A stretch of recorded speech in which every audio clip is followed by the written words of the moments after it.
नमस्कार बच्चों, आप सभी का स्वागत है आपके अपने यूट्यूब चैनल होम साइंस में, जिसमें आज आप सब पढ़ने वाले हैं MA first year home science और आप सबका पेपर सेकंड है। पेपर सेकंड है आप सबका चाइल्ड डेवलपमेंट, जी हाँ, बाल विकास। और आज मैंने आप सबके लिए बाल विकास में बहुत ही इंपॉर्टेंट क्वेश्चन को लिया है। बहुत ही महत्वपूर्ण प्रश्न है यह टॉपिक, आप सबको पता होना चाहिए। बाल विकास पढ़ रहे हैं तो जैसा कि देख पा रहे हैं, जो विकास की अवस्थाएं हैं, विकास की अवस्थाओं के बारे में जानना बहुत ही महत्वपूर्ण होता है आपके लिए। तो बच्चों, विकास की अवस्थाएं कौन कौन सी होती हैं या क्या है, कब किस समय से इन अवस्थाओं का अर्थात इन अवस्थाओं को हम लोग जानते हैं, ये सब इसमें पढ़ना है। तो बच्चों, कह सकते हैं वीडियो बहुत ही इंपॉर्टेंट होने वाली है, इसलिए आप सब चैनल को ज़रूर से ज़रूर शेयर कर दें, सबसे बताएं।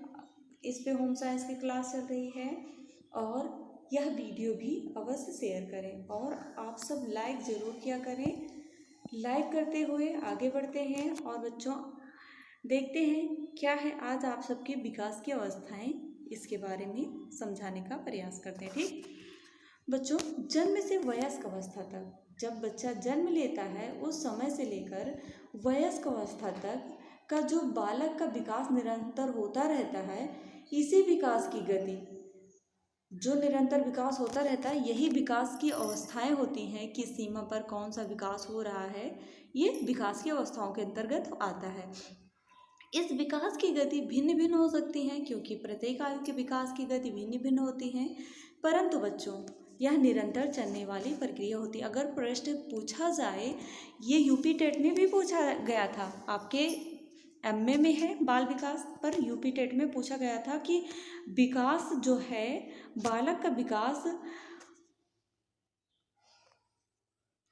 की प्रक्रिया है, निरंतर चलने वाली प्रक्रिया है या क्षणिक प्रक्रिया है या जीवन प्रयत्न चलने वाली, ऐसे कुछ करके था, पर उसका आंसर था कि निरंतर चलने वाली प्रक्रिया है।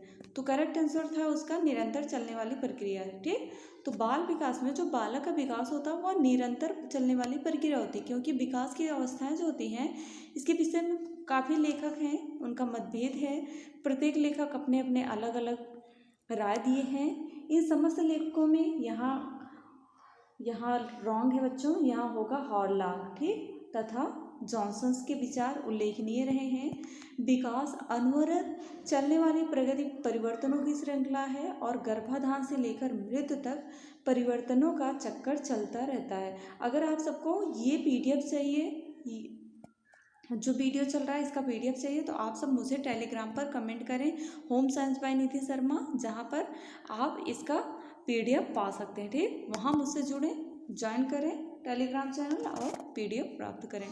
गर्भाधान से लेकर मृत्यु तक परिवर्तनों का चक्कर चलता रहता है। परिवर्तनों के लक्षण अवस्था में परिवर्तन होते पर बदल जाते हैं। परिवर्तनों के आधार पर ही बाल विकास के विद्वानों ने इस संपूर्ण विकास प्रक्रिया को भिन्न भिन्न अवस्थाओं में विभाजित किया है।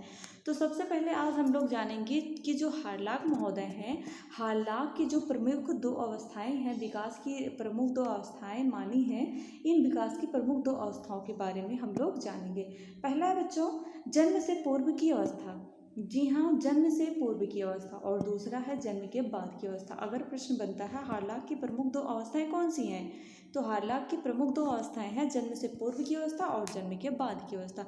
परंतु जन्म से पूर्व की अवस्थाओं में कई ऐसी अवस्थाएं, 3 ऐसी अवस्थाएं हैं, ठीक, और जन्म के बाद की अवस्थाओं में भी कई अवस्थाओं को, जैसे शैशवकाल, बाल्याकाल, बाल्यावस्था, वृद्धावस्था, प्रौढ़ावस्था, ये सभी जन्म के बाद की अवस्था है। जन्म के पूर्व की अवस्था जैसे डिम्बकाल, जगोट सेल का निर्माण होता है, ये सब अंडाणु, ये सब जन्म से पूर्व की अवस्थाएं होती हैं। इसमें फर्स्ट है जन्म से पूर्व की अवस्थाओं के बारे में जानते हैं। पहले जन्म से पूर्व की विकास की अवस्था गर्भधान से लेकर बालक के जन्म के समय तक की अवस्था होती है। ठीक, गर्भाधान, जब गर्भधारण होता है एक गर्भवती महिला को, उस समय से लेकर कब तक, जब बच्चे का जन्म होता है उस समय तक की अवस्था जन्म से पूर्व की अवस्था होती है। ठीक, यह अवस्था सामान्यतः 10 चंद्रमास या 10 चंद्रमा सत्तो 9 कैलेंडर मार्च की होती है, अर्थात 9th माह की या 10 माह की होती है। ठीक, यह अवस्था बालक के नॉर्मली 14 वीक में डिलीवरी हो जाती है। ठीक, 14 वीक, ओके,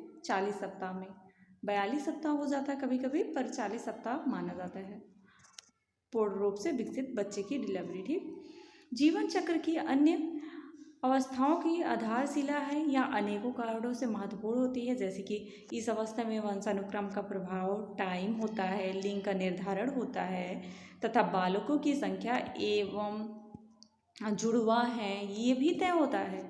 तो सबसे पहले आपका जन्म से पूर्व की अवस्था में आपका डिंब काल आता है, अर्थात जाइगोटिक स्टेज। आपने जाइगोटिक स्टेज पढ़ा होगा सेल के बारे में, कैसे ही बच्चे का निर्माण होता है। क्रोमोसोम, जो जाइगोटिक सेल होता है, क्रोमोसोम संयुक्ता कोश, तो इसमें क्या होता है, यह अवस्था गर्भाधान अथवा निषेचन से आरंभ होती है तथा आगामी 2 सप्ताह के अंत तक चलती रहती है। ये 2 वीक के लिए होता है डिंबकाल जाइगोटिक सेल। ठीक, इसमें क्या होता है, गर्भाधान से आता है स्त्री प्रजनन कोशिका अंडाणु का पुरुष प्रजनन कोशिका शुक्राणु के साथ संयोग कर नए जीव का सृजन करना। इस अवस्था के आरंभ अर्थात गर्भाधान के समय की प्रमुख 4 तथ्यों का निर्धारण हो जाता है। इसमें क्या होता है, जब सेल होता है संयोग से जो शुक्राणु होता है वो सुई के नोक के बराबर होता है, जो अंडाणु में प्रवेश करता है, और एक सेल होता है जिसको हम जाइगोटिक सेल। अगर प्रश्न बनता है प्रथम सेल कौन सा होता है, मानव के विकास में प्रथम सेल कौन सा होता है, तो जाइगोटिक सेल होता है। और वही जाइगोटिक सेल 2 सप्ताह में डिवाइडेड हो जाता है, जिससे कई कोशिकाओं का निर्माण होता है, और इन्हीं कोशिकाओं के निर्माण से एक बच्चे का विकास होना प्रारंभ हो जाता है, बच्चे के शरीर का निर्माण हो जाता है। ठीक, वंशानुक्रम, इसमें आता है आपका वंशानुक्रम डिंबकाल में, और लिंग भी निर्धारण होता है, बालक की संख्या भी होती है, परिवार में बालक का क्रम भी इसी में पता चलता है। ठीक, और भ्रूण काल आता है एम्ब्रॉय स्टेज। इसमें क्या होता है, जन्म से पूर्व की अवस्था की दूसरी अवस्था भ्रूण काल होती है। इसमें गर्भाधान के 2 सप्ताह से 10 सप्ताह तक की अवस्था को भ्रूण सकाल कहते हैं, भ्रूण काल कहते हैं। ठीक, डिंब काल के बाद 2 माह की अवस्था विकास के दृष्टिकोण से अत्यंत महत्वपूर्ण होती है। इसमें क्या होता है, बच्चे का विकास बहुत तेज़ी से होना 10 वीक में सप्ताह में शुरू हो जाता है, क्योंकि इसी सप्ताह में जो बच्चे होते हैं इनका जो सेल निर्माण होता है वो बढ़ता जाता है, और इस सप्ताह में इनके लिंग का निर्माण हो जाता है।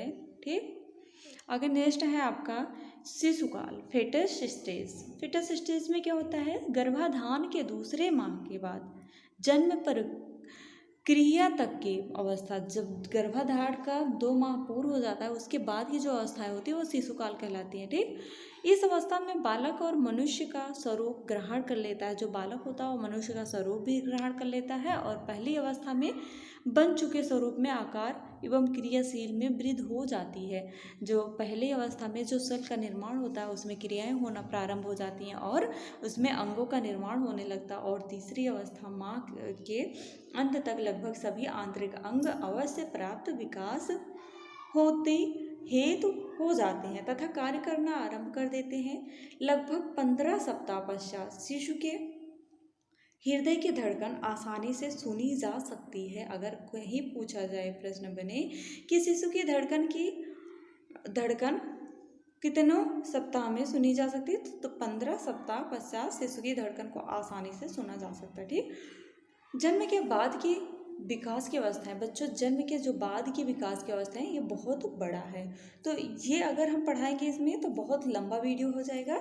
इसके लिए आप सब नेक्स्ट वीडियो में देखें। जो नेक्स्ट वीडियो है वो जैसे ही मैं अपलोड करती हूँ इसके डिस्क्रिप्शन में भी दे दूँगी, और आपको अगर आप चैनल को सब्सक्राइब किए हैं तो आपके पास नोटिफिकेशन पहुँच जाएगा, और आप सब पढ़ते रहें, मस्त रहें, तैयारी करते रहें। मिलते हैं नेक्स्ट वीडियो में। नेक्स्ट वीडियो जन्म के बाद की जो विकास की अवस्था है, वैसे ही बता दें शैशवावस्था है, बाल्यावस्था है, किशोरावस्था है, प्रौढ़ावस्था है, वृद्धावस्था, इन सभी अवस्थाओं में क्या क्या चेंजिंग आते हैं, क्या होता है, ये सब पढ़ना है, बहुत बड़ा है। तो बच्चों इसके लिए आप सब नेक्स्ट वीडियो में देखें। तब तक के लिए चलते हैं, मिलते हैं नेक्स्ट वीडियो में नेक्स्ट टॉपिक के साथ, जो आपका टॉपिक होगा जन्म के बाद की विकास की अवस्थाएं। तब तक के लिए जय माता रानी।